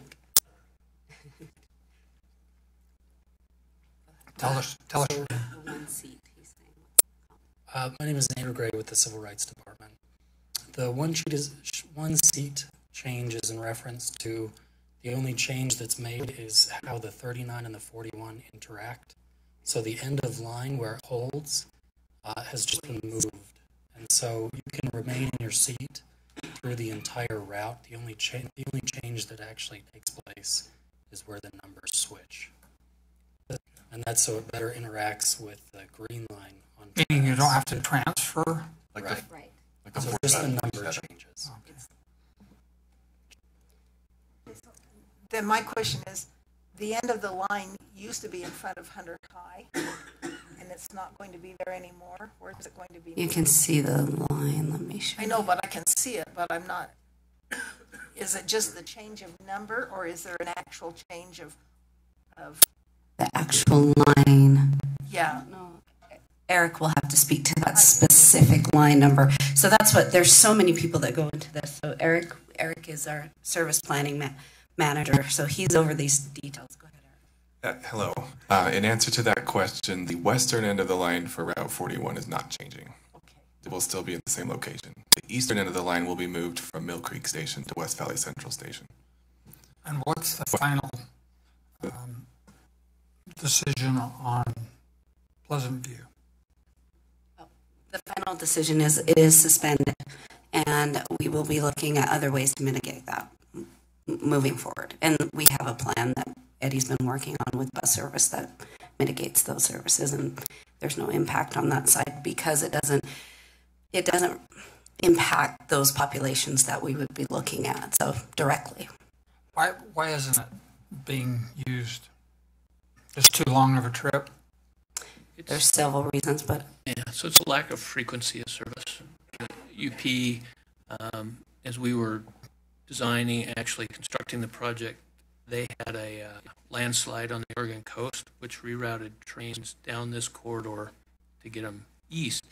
So that affected their capacity analysis, and that significantly reduced the number of trains we could run every day. So we're running 2 round trips in the morning and 2 in the afternoon. Oh, wow. And, we're carrying an average of 8 people per train.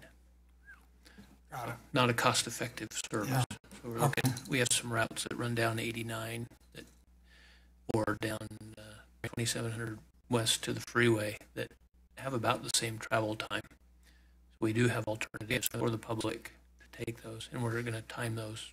Okay, thank you. Anything else, Nicole? no, I think that I just want to clarify this is about the analysis saying that there's no impacts and that that's what you need to review. Babs, did you have anything to add? Or? Good. Okay, thank you very much. We'll call for public comment now and call for a motion. I'd like to move that we approve resolution R 2018-06-06, approving the August 2018 change date title 6 analysis. Second by Babs. You got a second in you? Okay. Thank you. Roll call vote. Trustee Johnson? Yes. McConkey? Yes. Milburn? Aye. Bell? Yes. Trustee Bell? Aye. Trustee Christensen? Yes. Cragen? Aye. DeLay? Aye. Henderson? Yes. Jackson? Yes. Thank you. It is unanimous. Motion carries unanimously. Thank you. Go to resolution 07. Nicole. Thank you, Chair. The next resolution is talking about our past programs, and in the presentation that we gave to the full committee, we talked about the fare structure review. Today, I am going to kind of minimize that a little bit and just talk about the past programs so we can get right down to what the resolution is pointing to. So if you have questions, please let me know. I've also asked Monica, who is part of this program, who's over our programs, to sit behind me to answer any questions that we may have. So today we're talking about our FAIR past programs, and then we'll be looking at resolution to continue the process that we've been doing up to date. So the enabling legislation right now that we have on the books that came with the new act shows that the board needs to look at our fares and our reduced fares and then evaluate existing contracts. Today, in front of you, the resolution kind of looks at how we would do that and continuing our processes as we do them. It's our negotiations, how we work with our current past programs, and how we work to continue those promotional programs. The current board policy, or our ends policy, is really about the vision of the agency and how we implement our fares and what is the vision for the agency. And I believe you all are aware of this, but just to reiterate and how this kind of trickles down to what our programs and how they work. It's about affordable transportation options for everyone, and including transit-dependent populations, and how we balance those programs throughout the agency. So the other, I'm not very good with this. The other board policy that this encompasses is looking at what are the limitations for the executive director, or on the books right now would say the general manager. And in continuing in that resolution, we would look at the limitations are to economically disadvantaged groups, educational institutions, persons with disabilities, to make sure that we're promoting ridership and special considerations. I just want to point out, you heard a lot of what we do with these programs, as you heard about Eddie out in Ogden and the Air Force promotion that we had and how much ridership we get from that. So you'll see, you've heard a little bit sneak preview of some of the promotions that we use in these programs. So why do we have our partnership contracts with outside parties, and really what are the benefits in this program? So as we look and ask the board to continue what we do, here's the reasoning why. The purpose is really fourfold. I mean, for the rider, we're looking at increased access to opportunity, reduced environmental impact. For the agency that we're partnering with, we look at reducing parking, auto congestion, recruitment and for retention. This is a great benefit for them, for HR and benefits. And then for the region, of course, I mean, we all know air quality is so important to us in these areas, and we've talked about that also as a board today. And then when you think about UTA, why we promote these programs, this is a great opportunity for us to get a large markets of ridership and really get predictable, sustainable revenue each year. So you're going to see in your Exhibit A and B a list of people that renew every year consistently, and we know these are kind of off-the-shelf programs. So who do we partner with? It's right in that limitations policy. So we're partnering with corporate and employers, educational institutions, as you heard from the University of Utah. That's our biggest, educational institution that we partner with. And we have UVU now, so we have what's great, and BYU and Weber. So now we have our big institutions on board, which is great.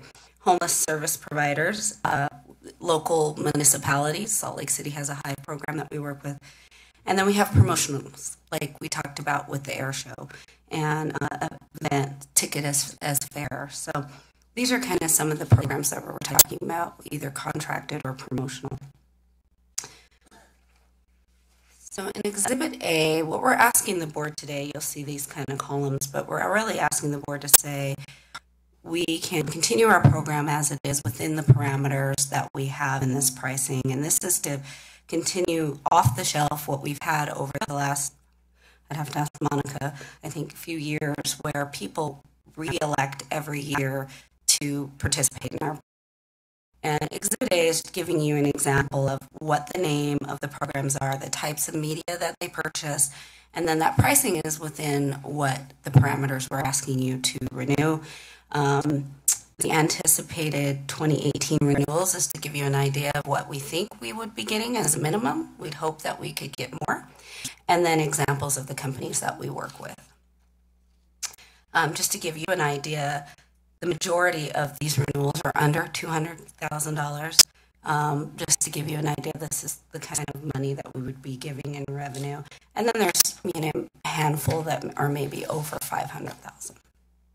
So in Exhibit B, you're looking at, these are more partnerships like with Ski, where our RGMs, Eddie in Davis and Weaver County, is working with his skis to ski partners to really negotiate a contract that works. And so here's the parameters in which they're working with that are a little more narrowed and tailored to their community and their service up there, because service changes in different locations. So that's what the Exhibit B is, a little bit different than Exhibit A, because those are really elected and this is more partnership based. So that is a quick run through of continuing our past programs. Do you have any questions for me? This is Commissioner Trustee Milburn. I have a number of questions, if I might.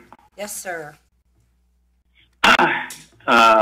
For starters, can you tell me, as I'm looking at Exhibit A, we go down, what's Echo Annual Old Program and Echo Pay Per Trip Old? What does that mean?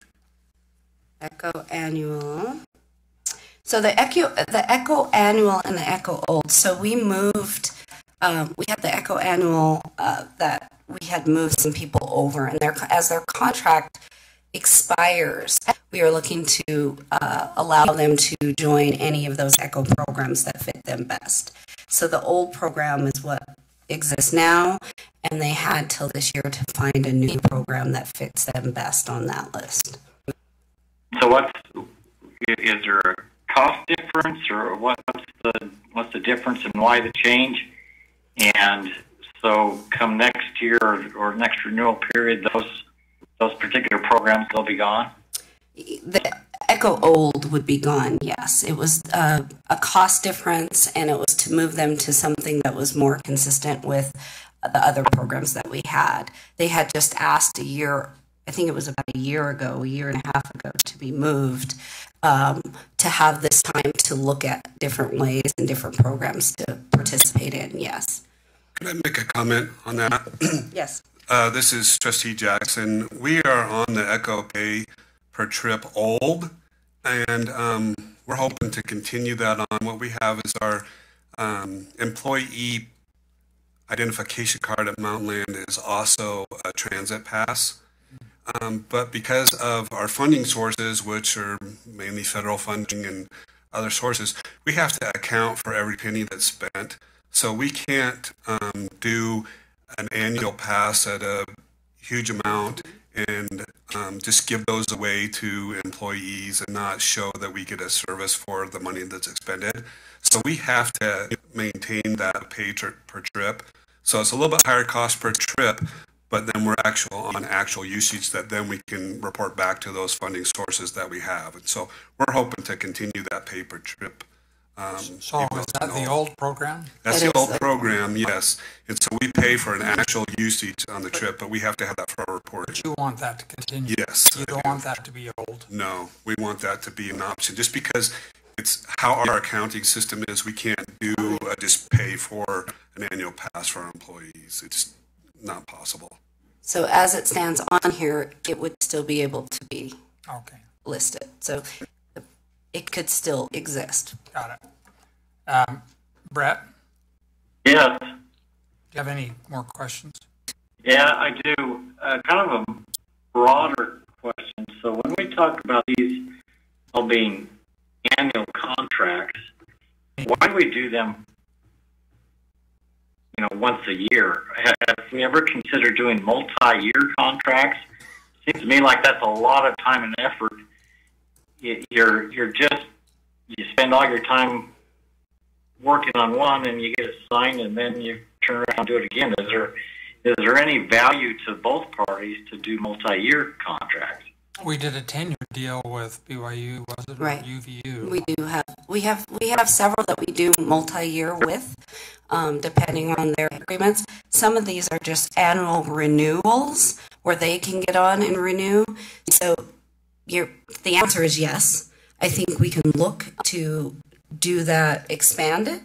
I don't think we're that hard pressed to do one or the other, Trustee. I think you're right that there's some options to make it longer.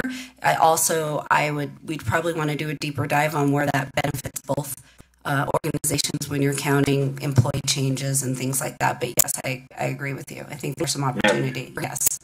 Mm-hmm. Okay. On Exhibit A, yes. Yeah. Okay. Thanks. Anything else, sir?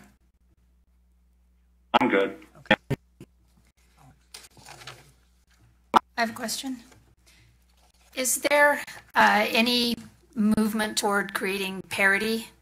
So you have, here's your price list, here's your discounted price list, because different organizations, according to this list and also my personal experience, pay different amounts for what amounts to very similar service. Well, similar service. Similar service. So if you have on here, we'll just say, for example, the annual electronic pass with the ECO annual preferred, $392 for 100% of the partner's employees, and then $872 for select employees. Does that apply across the board? Or you start scrolling down on the list and you get different amounts that different organizations will pay. So my question is there going to be a movement toward parity? So you have, here's your regular price list. Here's your discount if you meet this criteria. Here's your discount if you meet this criteria. So there is more criteria in that, why those Eco Pass Annual Select is down from the Eco Electric Pass. So that's why one's more expensive than the other. There is a discrepancy in there, or there is a change in there that's more. But I get your point too. Can it be straight across the board? Well, you look at the contract between, we'll just say UVU, BYU, and the University of Utah.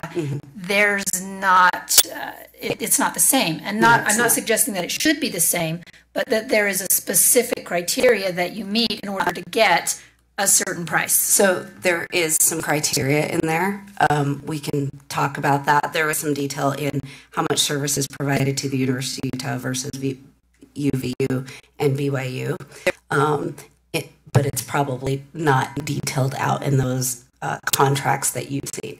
But there is about how much service is provided, how much access, what the barriers are that they're putting in there. Like Weber doesn't do what you do, in the sense that students have barriers to buy passes.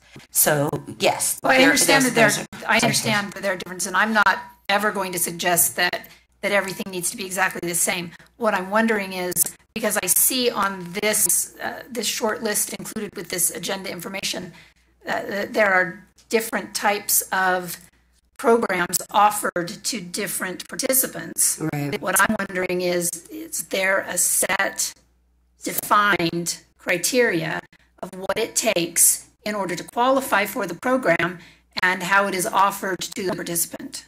Right.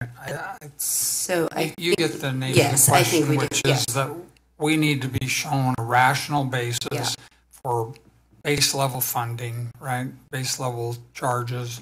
And then as we depart from there, if we add or subtract criteria, does it rationally proceed, or is it just randomly negotiated? And we don't want to be randomly negotiated unless we have some exception. So I suggest that we can, this is an important question. It is. Melissa, I suggest that we assign you to the Customer Experience Committee, and that staff prepare a presentation so you can get into the... And we can show what we have and make sure that it's enough or it isn't enough, or how we present it in the right way. Because I think we have some information we could show you. And that's what I'm wondering. When you take any government agency, there's a responsibility that you do not act in a way that is arbitrary or capricious. Right. And that's what I want to make sure that we're safeguarding against, is that we're not saying, oh, well, that you're wearing a very nice looking suit, we're going to give you a discount. That it's something that's based upon some verifiable information, instead of just, we've negotiated a contract for company A that differs from company B with no material difference between the two companies or the service levels provided. Right. Absolutely. I think the onus for that is on the legislature and what they've set up for the new system. So we have very little to say in the next few months about this. Well, okay. Is that acceptable? Yes, that would be great. Thank you. You deserve some detail. Yes. It's going to take a little bit of time. Alex, you're okay? Thank you. Real quick question. So a lot of I was looking over this after the meeting in committee. There's a lot of organizations that are employee-based, institutionally, educationally based, and we're spending a lot of time and effort around transit-oriented development, particularly around housing. Are we doing any outreach with regards to apartment developments, particularly with these luxury ones that seem to be popping up left and right? Have we been talking about any efforts that we're doing to make it an amenity as part of those apartment complexes? Is that part of living there also means you get a transit pass? Well, we talked about how to incorporate that actually as a new program, right? So how do you work with a developer to say, if you're building this, how do you incorporate that as like your cable bill, right? So you get a transit pass as your cable, like you get a cable bill, and everybody in the building gets that, but who administers that, and how do you do that, and how does that compete with these other programs? So I think there's something we talked about as a pilot program, and looking at two of the developments that we have. I think some of that comes back to the question that Trustee Johnson has too. How are you equitable when you're thinking about our businesses and some of the criteria we use for our business development? So I think if the committee takes that on, I think that's a great question, because those are the challenges we were coming up with staff, is how do you make that equitable when you're working with the developer saying they want this deep dive of a discount, when you're saying, well, how does that work when we're working with institutions and other businesses? So I think if your committee wanted to take that kind of question on, I would be all for it, because that's the challenges we're coming up with, is how do you keep it equitable without going too below and making it arbitrary. So that leads right to her question, to Trustee Johnson's question.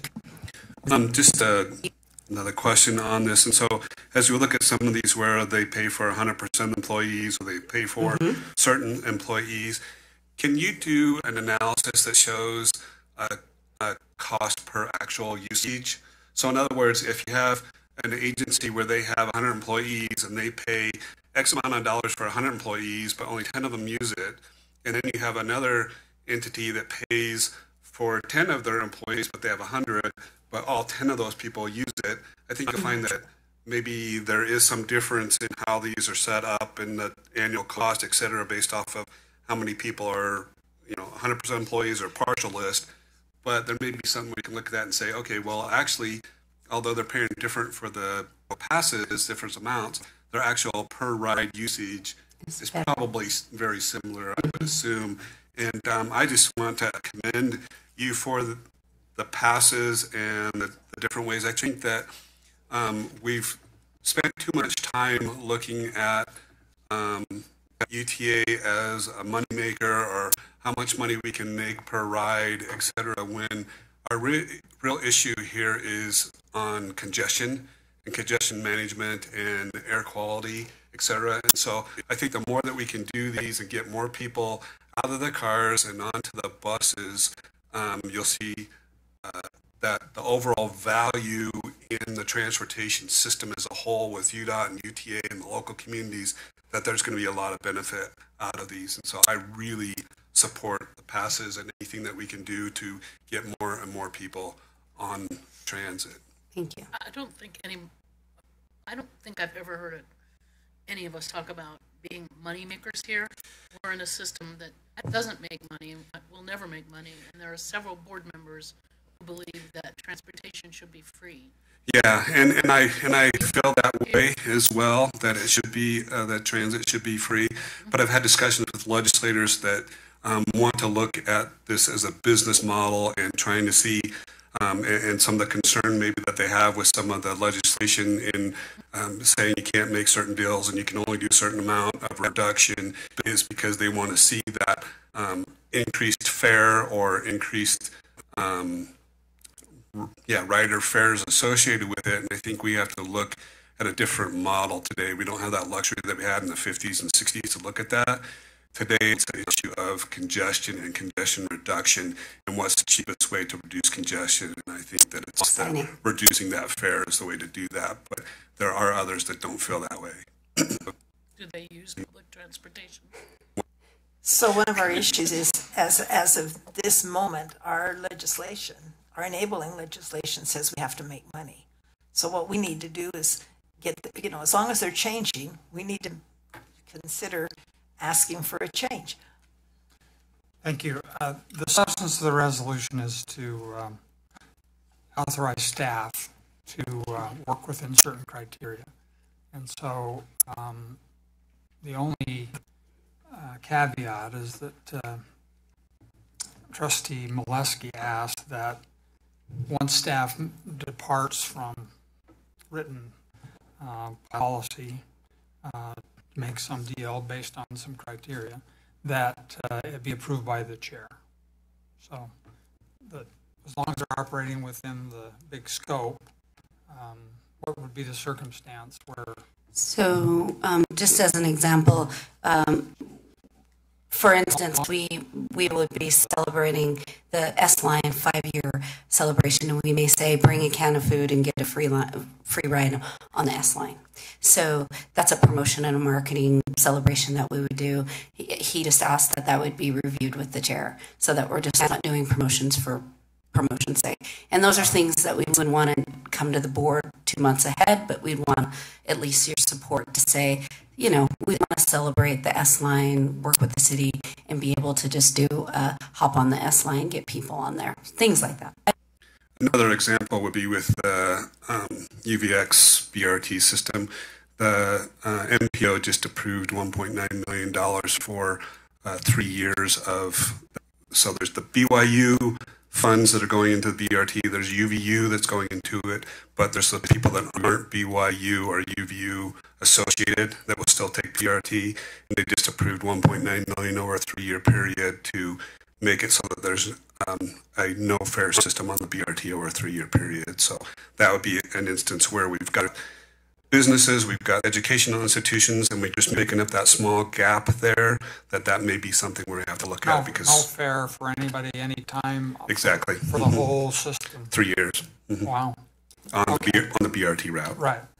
So things like that, but just that the chairs reviewed it, it's in a note, it's just not out there for no reason. Okay, well, with that as a caveat, we'll ask for public comment. George Chapman.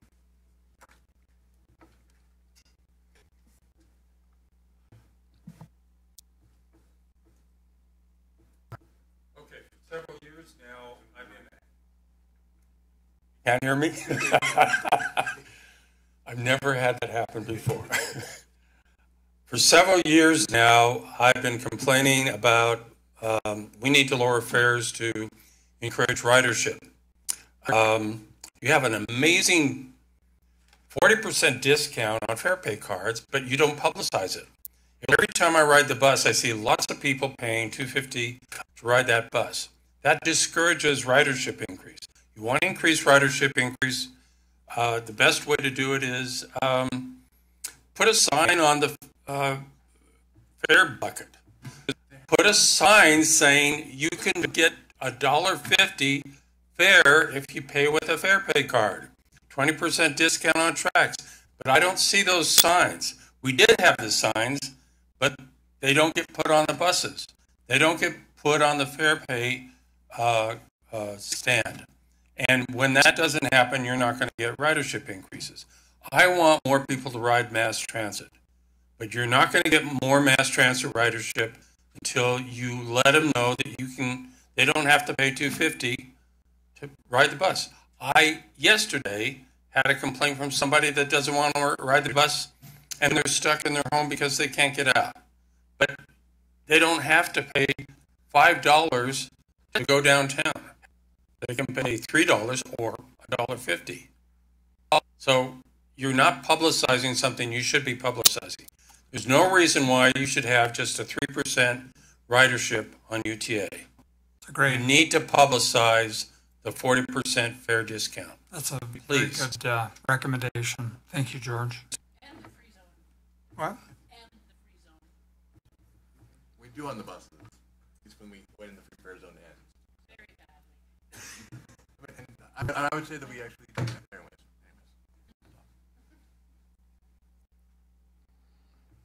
Well, I mean, I just think of, I went to a ball game the other night at Smith's Ballpark, and, parking $10, and I look at our lot there, I know there's all kinds of poaching, and it, just for mobility and for cost, it seems like, parking on 9th South, jumping on a station or 21st South or wherever, we could do a lot, but you're out of the free fare zone, so I got to take 6 kids, and it's very expensive. So I think we need to think about that kind of thing. You can get a group pass if you want.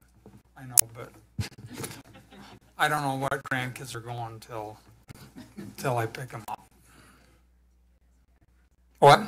They're ready to work with us for a ticket as fare, so we're working on it. Oh, good. Yeah. All that. So. Okay. So we're trying. Yeah, and there are such amazing programs in We're here trying.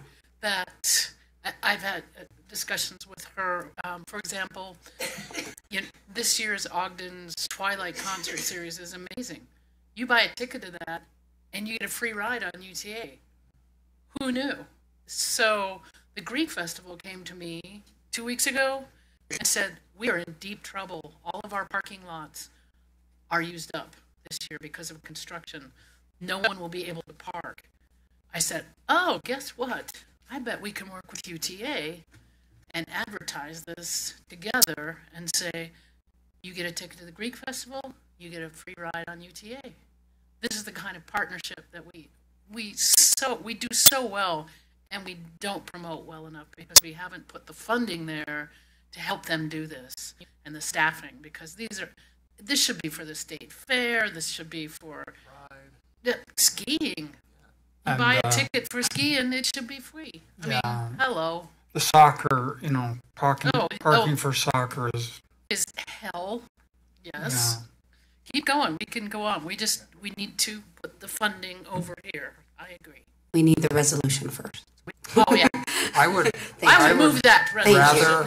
There's so many events at our college and university I'd love to go to, but rather than drive to BYU, I would rather have Chinese water torture. I mean, the University Parkway is like, are you kidding me? Well, we're working on that too. Again, need the resolution. Okay. We're trying. These are all great ways for us to get ridership and new people on our buses. We'll get back on task. We'll back on task. Are you ready? Right. Any other comments? Okay. Was there any other public comment? All right. And I'll call for a motion. She did. I'll second it. Chair Bell, there is a point of order. Okay. It is an amended motion to have promotions reviewed in advance by the board chair. Okay. Babs, I will accept that amendment. would you accept that caveat? Yeah. Yeah. Okay, thank you. Okay. Seconded. So the maker of the motion and the person giving a second have accepted that. So we're voting on the amended motion. Roll call vote. Trustee McConkey. Yes. Trustee Milburn. Aye. Trustee Bell. Aye. Trustee Christensen. Aye. Trustee Cragen. Aye. Trustee DeLay. Aye. Trustee Jackson. Yes. Trustee Johnson. Yes. It is unanimous. Thank you. Motion carries unanimously. Thank you. We'll now go on to closed session to discuss real estate matters and also pending or reasonably imminent litigation. Do I have a motion to Chair that Bill, effect? before we do that, can I just make a comment? And I should have made this back after the audit reports, but I just want to thank the staff for all that they've done. Those were 2 amazing audits, and just wanted to make note that we appreciate all you've done, that they came out so clean. Thank you. Yeah, it's a big deal. What's the revenue or the corpus when you think of the pension? What are the assets in the pension? What's the revenue of UTA? Right, so the pension fund's a little bit over $200 million. When I checked the cash this morning for UTA, it was $225 million. Of course, that includes bond funds and some reserves. Wow. Well, I don't think people understand what a huge operation it is. So yeah, Karen, that's a wonderful acknowledgement. Okay, do I have a motion? I have a motion from Alex, a second from Nisha. I'll take a vote, not a roll call vote. All in favor of going into public session for the purposes mentioned, please say aye. Aye? Aye. Aye. What? That was the wrong motion. What did I say? Oh, closed session. Okay. All in favor, aye? Aye. Opposed, nay? Aye. Thank you, Brett. The motion carries unanimously. So we're turning off streaming and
Public session, we've discussed a couple of matters, have taken no action, and I think there is no action to take.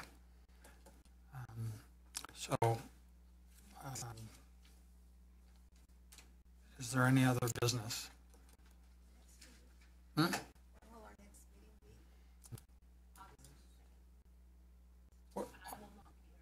August 22nd. Give you the month off. Okay. Thank you, Melissa. Good to have you aboard. And Andrew, we look forward to working with you. And thanks to staff. I'll take a motion to adjourn. So moved. We're adjourned. All in favor, aye?